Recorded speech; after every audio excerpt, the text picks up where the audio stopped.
Shin 4. Everyone needs a little more Shin-chan in their life.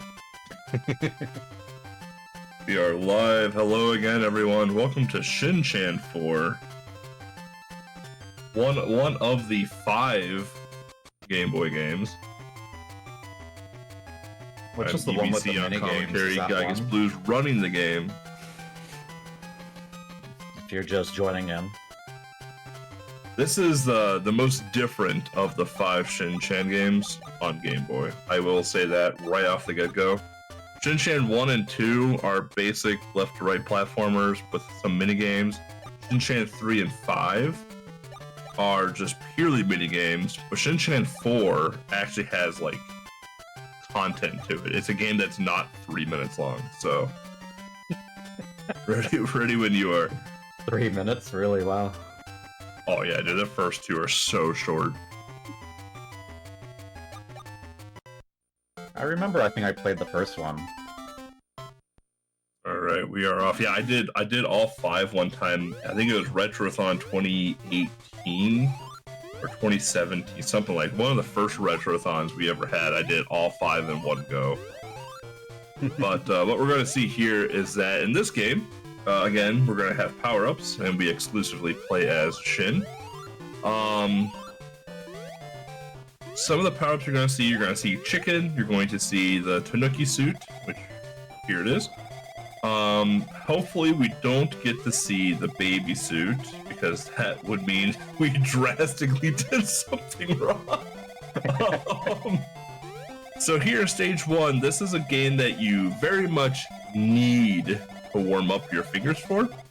What Gygas is going to do is that going to bounce off of a head, and he's going to try and mash like crazy to keep Shin in the air. If he could keep Shin in the air just right, he could actually skip a piece of this stage. But it doesn't look like you're going to be skipping a piece of the stage. So we're going down to the bottom route, which is perfectly fine. The Action Blaster suit is awesome, but it's a temporary power-up.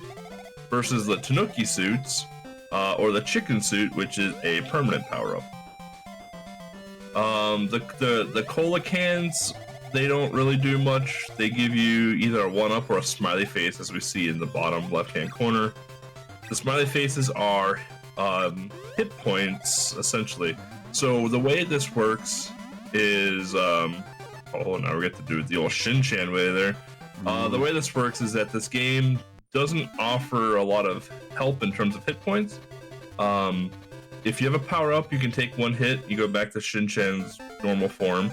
If you do have the coins in the bottom left-hand corner, those can count as hit points as well. So, but this is traditionally a 1-hit kill game. So here, what we're going to do, so what you would like to do with the Tanuki suit is that the Tanuki suit can do 2 shots. And if you can get close enough to the enemy to shoot both of your shots at once, you can actually do double damage to the enemy. Lot easier said than done. That is not an easy thing to do. In this stage here, if Gygas would have started off with a Tanuki suit after the rip, he would have actually been able to jump over the wall and skip that whole bottom segment there, but no big deal at all. We're just going to push through here. This is can be a pretty scary part of the stage here. Those kids with the paper airplanes are more dangerous than probably most other enemies in the game, because they'll stop and throw the paper airplane, and you may think the paper airplane is going to go so far, but it really doesn't, and then you might end up getting hit with it. So here, what we're going to want to do is that we're going to want to flutter at a certain height. And the reason that is that we do want to try to avoid a coin.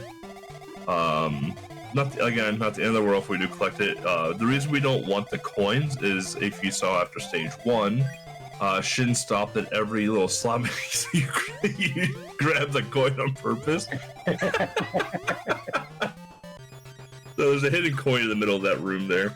The reason we do that is because Shin stops at every slot machine after the stage, and it's just faster to just not have Shin be a gambling addict. So So here we're gonna beat up a bully on stage.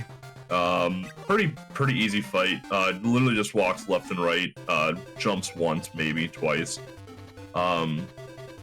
Nothing wild at all. Stage 3 is probably my favorite stage because what the developer intended you to do was to ride the shopping carts all the way to the end of the segment. Shin walks faster than the shopping cart, and traditionally in games like this, if you outrun your moving platform that's supposed to guide you, you die.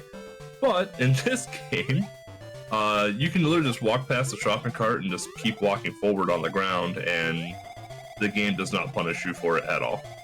So, the hardest part of this stage, well, the hardest part of this stage is arguably the steps.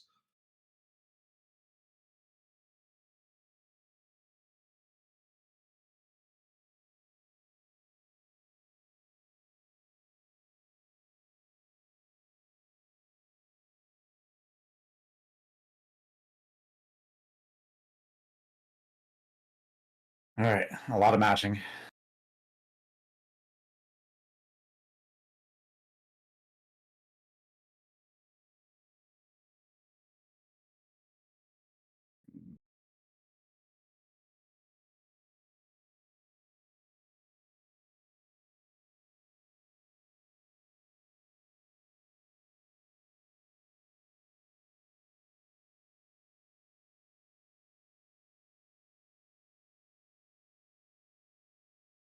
So, as we get to the boss, one of the things, the boss is kind of trolly, and not because of the boss itself, but because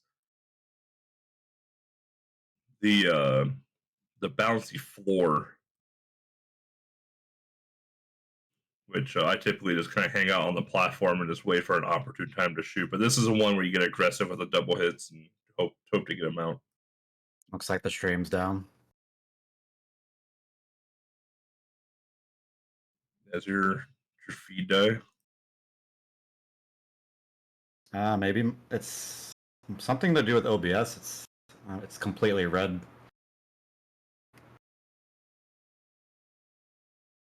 Like, we're still connected. My internet's fine, but my connection to the custom server is gone.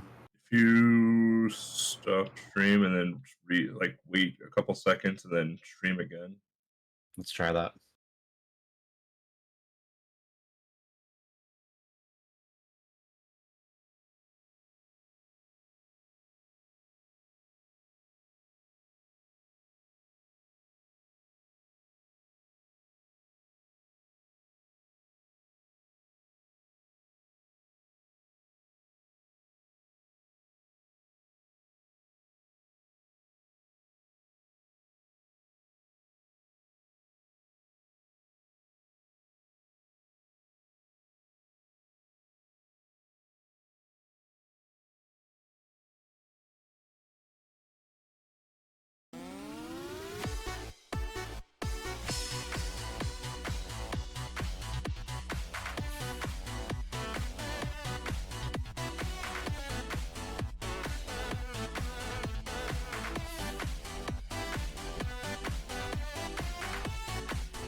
Back.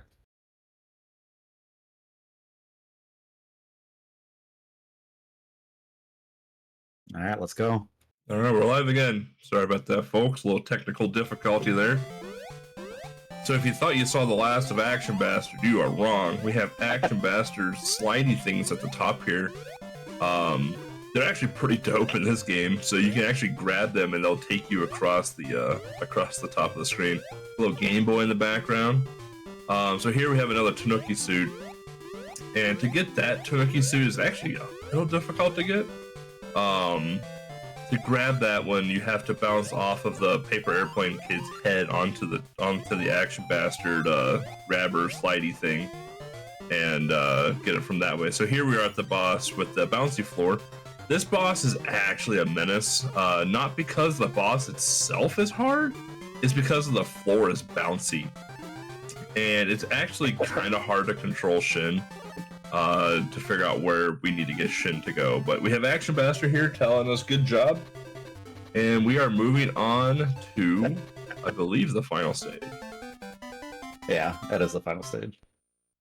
I just don't know how well I can play without the Tanuki suit. Yeah, the Tanuki suit is going to be a little tough. So here we have the mangoes, coconuts, whatever you want to call them, coming from the trees there. You can, as far as I'm aware, you cannot outrun that.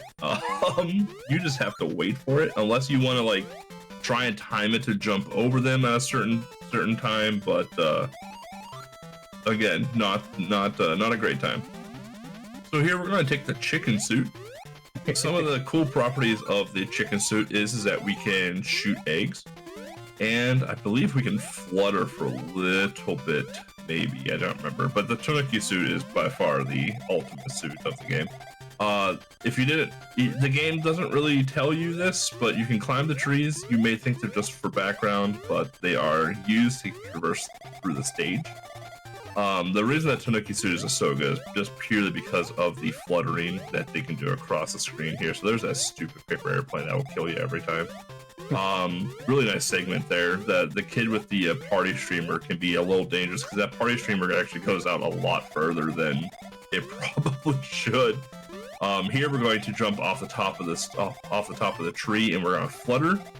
I'm trying on top of these platforms here. We don't want to go into the beach balls because if we stay on the beach balls for too long, they'll sink down to the water, and Shin doesn't know how to swim, nor does he like water, so he'll just die.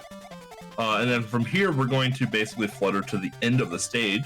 We are going to face off against the resort director, I guess we can call him. Because it might be the principal. I can't tell by the sprite if it's the principal or not.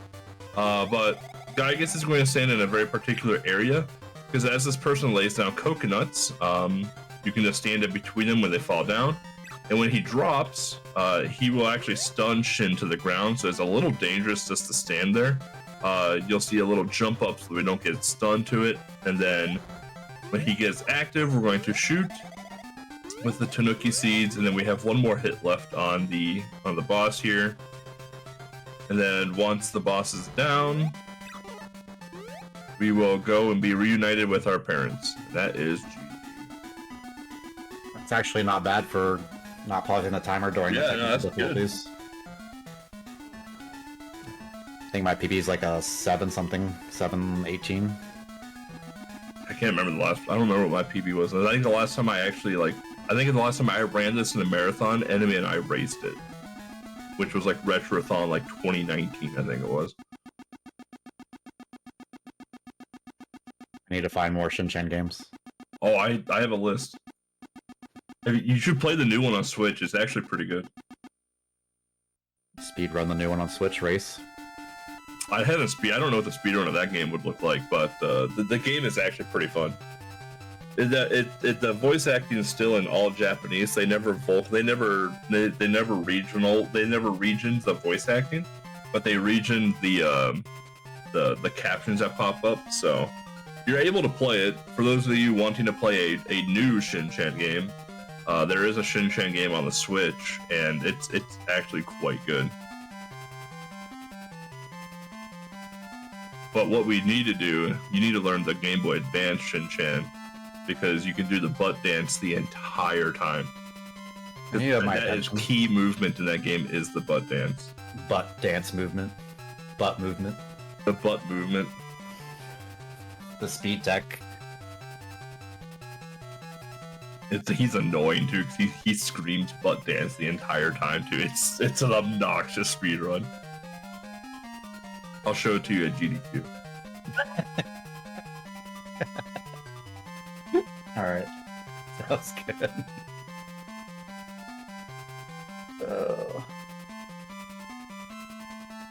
Have a good morning, everyone. Good luck on your games, EDC.